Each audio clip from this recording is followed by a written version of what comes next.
Be part of our Kaibigan community on Facebook and enjoy the following special perks of being a Kaibigan community member. Join now. Kaibigan. 7, 6, 5, 4, 3, 2, 1. You'll never have the sacred stone. For today's vlog, silipin natin tong Supra GTR 150 ni Honda na tingin ko pwede nating ihabol doon sa Underbone King or King of Underbone na category na to sa motorcycle industry. So silipin natin to mga kaibigan. At kung bibili ka nga nitong Supra GTR 150 ng Honda, nakita nyo naman yung price dito, no? 109,300 yung cash niya. Yan. Pero good news, no? Kapag bumili ka ngayon, merong 5,000 na discount. No? Bukod dun sa limited jacket na previous nito, may helmet. So bukod dun sa toolkit na magagamit mo, no? Kasyang-kasya rito. And then, motorcycle cover. 3 years na yung register nito. All in na, ika nga, no? 109,000 less 5,000. So, 104,300 na lang. Saan ka pa? GTR, di ba? Riding stance natin, ano? So, 5'8 po tayo. Ayan, flat-footed tayo. Tapos, nakabend pa yung ating paa, ay ating tuhod, ano? And yung kanyang feel dito aggressive na aggressive. Kaya no wonder na tinawag tong speed aggressor ni Honda. Napakaganda rin pala nito, no? Wow! Actually, guilty rin ako, no, kapag iniisip kong underbone, lagi ko kapag sniper or raider. Pero wow, this is something new na ino-offer sa atin ni Honda. Wow! Goods.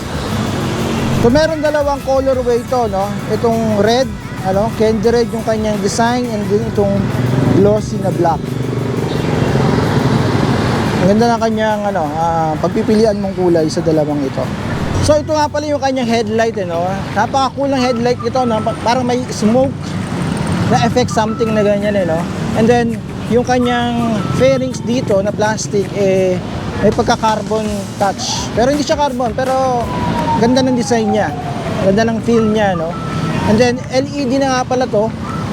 Tapos yung kanyang looks dito, sporty dahil una may butas dito, parang some sort of aerodynamics na purpose, pero busina talaga ang nandito, ano? And then, aggressive na aggressive yung kanyang datingan.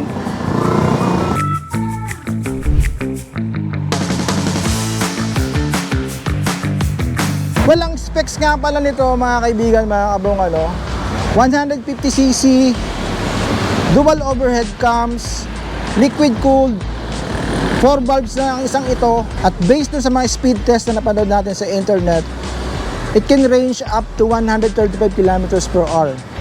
Ganun siya kabilis. Kaya tinawag siyang speed aggressor ni Honda. Meron itong daily running light, ayan, may DRL to. Yung signal light niya ay bulb type pa rin. Yung ilaw niya sa likod, yung brake light niya, yung tail light niya ay LED. Bulb type yung signal light dito. Pero hindi pa siya na-integrated, which is magandang improvement na rin kung nandito na siya para yung mga, syempre, back ride or atras mo, iwasage dito, no? And then may touch din ng carbon yung design niya dito.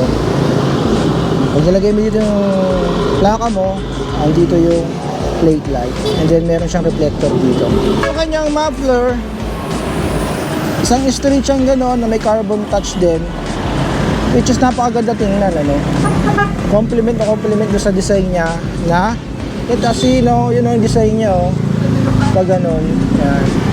Medyo ang ko lang dito, medyo nakasubsob ng konti yung back ride mo dyan, kasi nga aggressive nga yung design ng motor. At notable din ito, meron siyang kickstart. In case of emergency na paranoid ka na humina yung battery mo, meron kang backup na kickstart. At isa nga palang features dito ni Supra GTR 150 ay meron tong bank angle sensor. Ang ibig sabihin nito, kapag nag-banking ka ng sobra-sobra or na-slide ka, kasi mahilig ka magkamote sa marilaki, kusang mamatay yung makina nito. So less yung less yung damage niya, kasi nga patay na yung makina pag na-slide ka. bank angle sensor. Makikita mo lang yan sa mga big bike, no? Pero nandito sa GTR 150 ng Honda. Yung harapang gulong nito, no, naka-mags na siya, 90 by 80 by 17 yung size ng gulong. At hindi siya tinipid yung kanyang brand, ano, IRC yan mga sir. And then, single pot caliper, Nissin yung brand. Napakaganda ng disc brake niya, no? Ayan, no? Sturdy na sturdy. Talagang ano, pangbardagulan ika nga. And then yung fairings niya dito, it signifies, well, racing feels, no? And racing looks niya dito. Sa likod naman, disc brake din. Ayan. Single pot caliper din, naka-Nissin. 120 by 70 yung size ng gulong. Same thing, IRC. At tubeless na rin ito, no? So hindi rin siya papauli pagdating sa parte ng gulong. At sa part na to, no, 6-speed siya, dual overhead cams, talagang ilagay dito ng Honda. It signifies dual overhead cams, which is hindi biro-biro din ang bilis nito. So meron ditong Supra GTR 150. Yan.